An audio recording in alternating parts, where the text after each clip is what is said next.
Disney Channel isn't really known for having some of the best children's programming. This is mainly because of their big focus on cheesy children's sitcoms. While I do enjoy some of these as guilty pleasures, I can admit that even the best ones aren't great, even by kids show standards. And while in terms of children's sitcoms, I'd say Nickelodeon definitely has Disney Channel beat in terms of quality, Disney Channel has one thing that no other children's channel has. It has not only what I consider the best show on a children's channel I've seen, but also the best animated show I've seen. That show being Gravity Falls.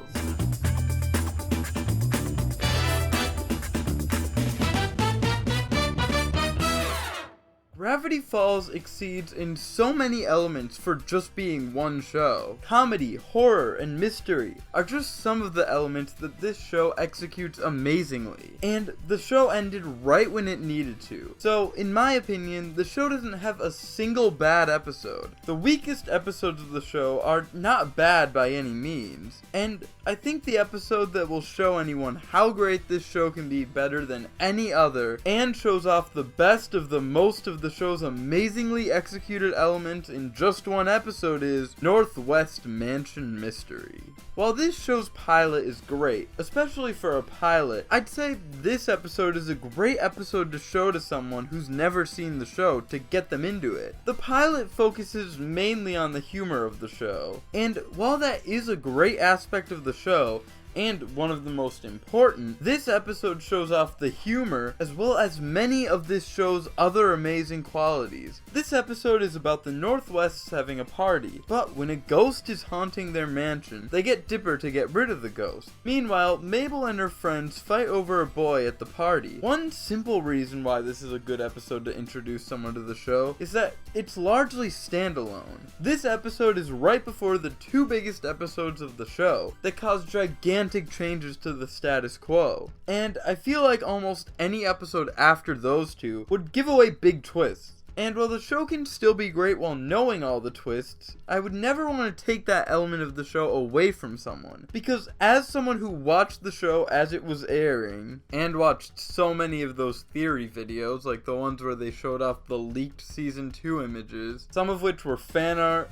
and some of which were just screenshots from season 1 episodes. But that didn't stop these videos from making me think Dipper was gonna die. As well as seeing that interview with Alex Hirsch, where he said Dipper and Mabel were gonna be aliens and Stan was a puppet controlled by plant people. Me being a 10-year-old idiot didn't realize he was joking, so I thought he was being serious, and I thought those were things that were actually gonna happen in season 2, and I was not happy about it. But anyway, as someone who did get to watch the show as it was airing, it was amazing to slowly learn the answers and get little hints about all these mysteries. So while this episode is mostly standalone, there are a few hints of something big coming at the end. However, it doesn't give anything away and could make someone intrigued and make them want to watch the rest of the show, hopefully from the beginning, to learn what this is foreshadowing. I feel like in a lot of shows with overarching stories, the quote-unquote filler episodes are usually seen as a lot weaker than the episodes that move the story along. However, this show overall has both great standalone episodes as well as great episodes that further the story. And this episode is what I consider the show's best standalone episode and one of the show's best episodes overall. I think the best way to show why this episode is so great is to go over each quality this episode excels at, one by one. Let's start by talking about the comedy. I need your help. You're the worst. While this episode isn't as funny as some others, it still has a lot of great jokes. You asked for it, you got it. An entire 48-hour marathon of ghost harassers on the Used to Be About History channel. And there's a variety of different jokes throughout. There's bigger jokes, more subtle jokes, quick funny lines of dialogue, quick visual jokes, jokes with build-up, dark jokes. There's enough mini sandwiches and oxygen to last you, me, and a butler a full week. We'll eat the butler. And this line that always makes me laugh, purely just because of the way Mr. Rain or Shine here says it. Keep him away from bright lights, he gets grabby. While there are some episodes I'd say are funnier, I feel like this episode still shows how funny the show can be, but they still know when to slow down the jokes for both some creepier and more dramatic scenes. Speaking of that, the horror aspect is an aspect this episode does amazingly. It is probably one of, if not the best episode of the show in terms of the horror aspect. However, other episodes like Into the Bunker and the Weirdmageddon episodes also do horror really well. I've got some children I need to make into corpses!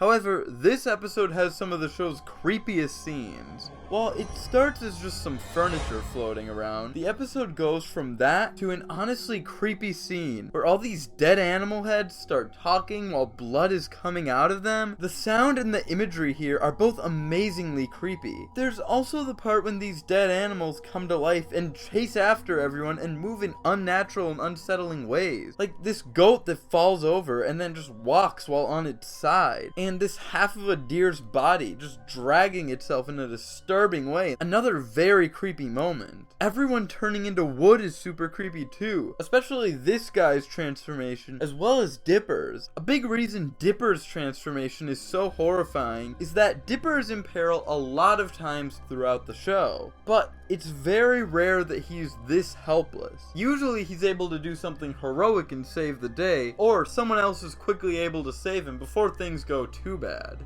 However, in this episode, we basically see him die on screen, which was foreshadowed in an earlier episode, and it's honestly a very well done and creepy moment to have this character who's normally able to get out of any situation we see him in, and have him be completely helpless, and he can't do anything but scream for help as he slowly dies on screen. And it's super creepy, but incredibly well done at the same time. The villain overall is also very creepy, especially when he's chasing Dipper and Pacifica around with an axe. He has a great creepy voice, a creepy presence overall, and a horrifyingly dark plan of burning down the mansion after turning everyone into wood, destroying the mansion and killing everyone. So overall, this episode has a creepy tone overall, with a creepy villain as a looming threat throughout this entire episode, and so many creepy moments throughout. You've been had, boy. You remind me of me 150 years ago. What do you mean?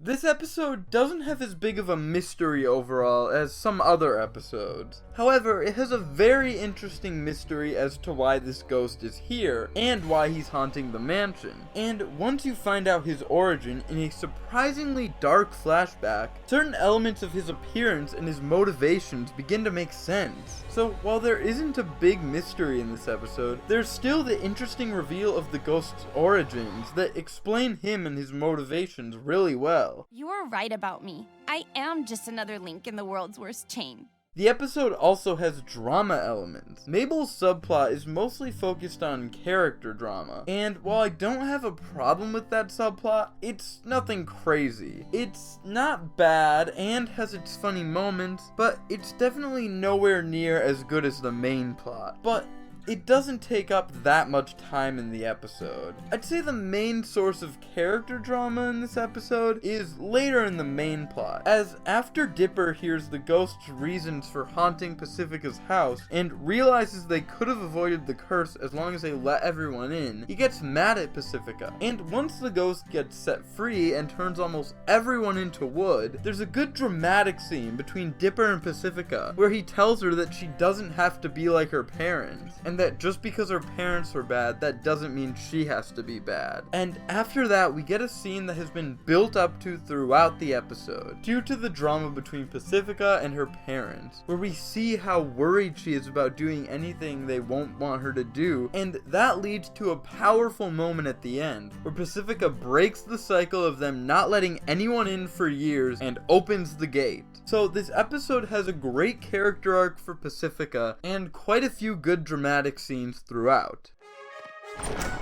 Welcome to Northwest Manor, dorks. The main aspect I have a few problems with in this episode is the characters. Now, judging the episode just as an episode of Gravity Falls, I'd say I don't have any problems with this aspect. But when trying to recommend it as the first episode someone should watch, this is the one part of the episode I have some issues with in that aspect. But let's start with the good. Dipper in this episode is about as Dipper as he could possibly be. Unlike most episodes where he's learning about something for the first time, ghosts are clearly something he knows a lot about, and despite his character clearly being the kind of person who'd be into ghost hunting, as emphasized by what he's watching at the beginning of the episode, we surprisingly have never seen him doing anything like this until now. Pacifica is pretty important in this episode too. This is probably her most important role in the entire show, and this is when they started to give her more depth and make her more than just a rude, spoiled girl. There was a little bit of character development in Gulf War, but at the beginning of this episode, she's very similar to how she was in Season 1. But honestly, I think that's a good thing, because it means any new viewers get to see her full character arc, because they get to see her rude self at the beginning of the episode. And it's not like the Gulf War did that much to her character, because the fact that she's back to her Season 1 self at the beginning of this episode isn't shocking or anything, because the Gulf War wasn't that much of a change to her personality. It was just one of the first moments of her being nice we got to see. And, to be honest, who would even remember that scene from the end of the Gulf War?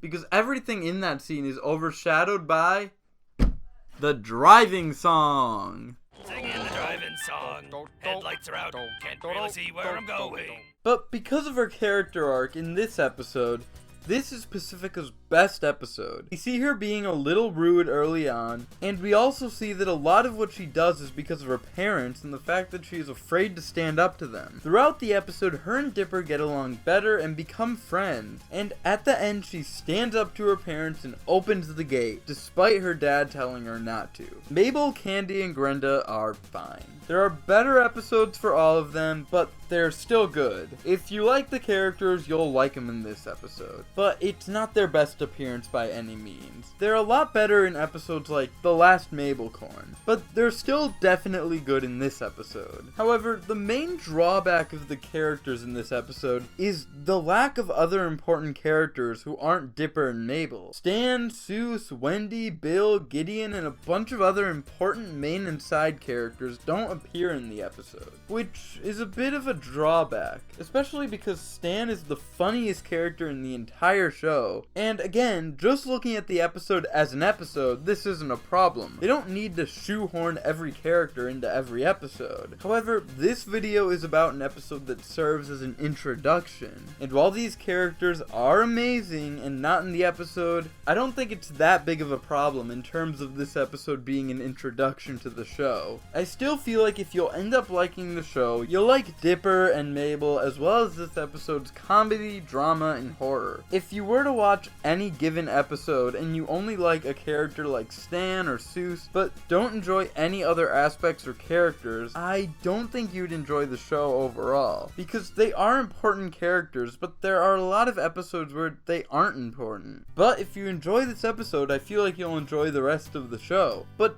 definitely go back to the pilot. Do not just watch the next episode, because that one is a super important story episode that you can only really appreciate if you watch the rest of the show up to that point. And this episode isn't a big episode that changes the entire story and status quo of the show, but it's simply what it needs to be to introduce someone to the show. It is simply a normal standalone episode of Gravity Falls, and is definitely the best example of that in the entire show.